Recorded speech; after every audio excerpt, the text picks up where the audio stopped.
آپ کو کیا لگ رہا ہے؟ بیرسٹر گوہر خان کو تو لگ رہا ہے کہ ججز کی جو آبزرویشنز ہیں اس سے کیس ان کے حق میں جا رہا ہے.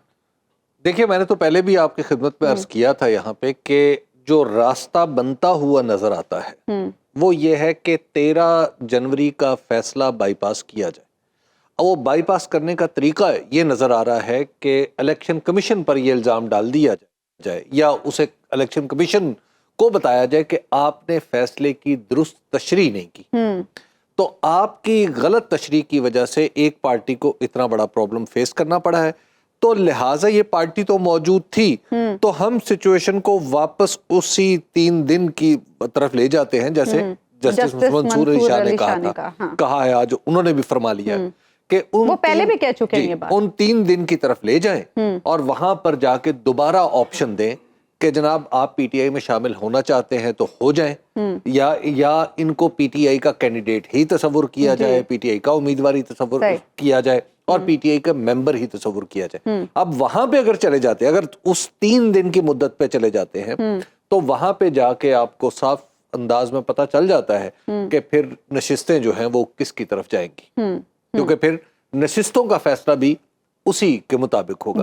تو یہ ایک ایسا راستہ ہے جو مجھے لگتا ہے کہ 13 فروری کا جو 13 جنوری کا معاف کیجیے گا وہ فیصلہ بھی اس میں ایڈجسٹ ہو جاتا ہے. اچھا. جس کا بار بار چیف جسٹس صاحب کو دفاع کرنا پڑتا ہے وہ شاید وہ پھر دفاع نہیں کریں گے بلکہ وہ نقطہ ایک بڑے فیصلے کا حصہ بن کے سامنے آ جائے. لیکن اب تو اس کی ذمہ داری الیکشن کمیشن پر ڈالی جا رہی ہے نا. یہ الیکشن کمیشن نے کیا نا. اب جب جج صاحب خود کہہ رہے ہیں تو پھر الیکشن کمیشن نے مس انٹرپریٹ کیا نا. جی بالکل, تو مس انٹرپریٹیشن کی تو کچھ سزا. اب کیا پی ٹی آئی کے اندرونی معاملات اتنے ہی ٹھیک ہیں جتنے رؤف حسن صاحب بتا رہے تھے یا دال میں کچھ تھوڑا بہت کالا ہے؟ دیکھیے ایک تو سیدھی سی بات ہے کہ جب تک عمران خان صاحب جیل کے اندر ہے تو یہ یوں کہ سمجھیے کہ کسی خاندان کا سربراہ جو ہے جب وہ گھر سے دور ہو تو پیچھے چھوٹی موٹی چپکلشیں رہتی ہیں. اور ظاہر ہے ایسی سچویشن میں جو پولیٹیکل لوگ ہوتے ہیں یہ کوئی کسی آمرانہ بندوبست کے تحت تو نہیں رہ رہے ہوتے نا. یہ تو ایک رضاکارانہ معاملہ ہے. اور پھر خاص طور پر پاکستان تحریک انصاف کے اندر جتنے بھی لوگوں نے الیکشن لڑا ہے انہوں نے کافی کچھ سہ کے الیکشن لڑا ہے. تو اس سہنے کے بعد ہر ایک میں اپنی اپنی پذیرائی کی خواہش بھی کچھ زیادہ زور پکڑ جاتی ہے. تو اس وجہ سے پھر اگر چھوٹی موٹی چپکلش پیدا ہوتی ہے تو وہ دور بھی ہو جاتی ہے. اور آپ دیکھ لیجیے کہ اس کی ایک مثال جیسے جس دن استعفیٰ آیا تھا عمر ایوب صاحب کا تو بالکل ایک اس کو ڈیفرنٹ سینیریو میں تھا. اس دن بالکل ایک الگ انداز لگ رہا تھا, لیکن آج ایسا لگ رہا ہے کہ جیسے کوئی مسئلہ ہی نہیں ہے. ٹھیک ہے نا, جس طرح ان کی اپنی کمیٹی نے سارا کچھ معاملہ ہے وہ واپس کر لیا اور پھر انہوں نے کہا نہیں جی آپ کام جاری رکھیں اسی طرح کریں. تو لہٰذا یہ معاملہ تو تھوڑا مجھے لگتا ہے کہ اونچ نیچ کے ساتھ ایسا ہی چلتا رہے گا. البتہ جو پارٹی کے اوپر جو فواد چودھری صاحب, علی زیدی صاحب, یہ میں پوچھنا چاہتی ہوں فواد چودھری صاحب کا کیا مسئلہ ہے؟ دیکھیے فواد چودھری صاحب کا مسئلہ بڑا سادہ ہے. اچھا. فواد چودھری صاحب پاکستان تحریک انصاف میں واپس آنا چاہتے ہیں.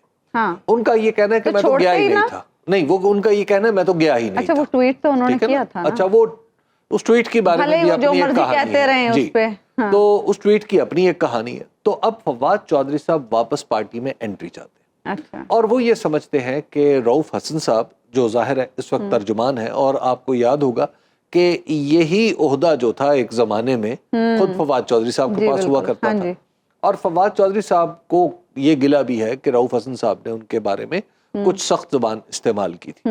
تو اس وجہ سے بھی وہ رؤف حسن صاحب کو باقاعدہ نشانہ بناتے ہیں. دوسرا, حامد خان صاحب کے اور فواد چودھری صاحب کے کبھی بھی آپس میں ایسے تعلقات نہیں رہے جنہیں قابل رشک کہا جائے. اچھا. تو پھر فواد چودھری صاحب اس وجہ سے حامد خان صاحب کو بھی نشانہ بناتے ہیں. تیسری بات یہ ہے کہ فواد چودھری صاحب یہ سمجھتے ہیں اور بہت سارے لوگ بھی یہ سمجھتے ہیں کہ حامد خان صاحب ہوں, گوہر خان صاحب ہوں, یہ جو بڑے وکیل حضرات ہیں یہ عدالت سے جسے کہتے ہیں نا آمنے سامنے نہیں آ سکتے. وہ چیف جسٹس کو پارٹی کے اندر بعض لوگوں کا خیال ہے کہ چیف جسٹس جناب جسٹس قاضی فائز عیسیٰ کو ٹف ٹائم دیا جائے. اچھا اچھا. اب وہ ٹف ٹائم دینے سے گریزاں ہیں. اب ان کو جوڑا جاتا ہے کہ جناب حامد خان صاحب یا گوہر خان صاحب جو ہیں یہ چونکہ خود بھی وکیل ہیں, باقاعدہ پروفیشنل وکیل ہیں, تو اس وجہ سے وہ چیف جسٹس کے لیے نرم گوشہ رکھتے ہیں کہ کہیں ان کی پریکٹس کو نقصان نہ پہنچے. تو یہ ایک پارٹی کے اندر جو ہے وہ ڈیبیٹ ہے. کسی نہ کسی درجے میں, اور اس ڈیبیٹ کا ظاہر ہے پھر فواد چودھری صاحب فائدہ اٹھا رہے ہیں. اچھا حبیب صاحب, چونکہ وقت کم ہے, مجھے بریک پہ جانا ہے. ایم کیو ایم پیپلز پارٹی کا کیا مسئلہ بن رہا ہوا ہے؟ کیا اتنے تلخ جملے ایک دوسرے کے لیے بولے جا رہے ہیں دونوں طرف سے؟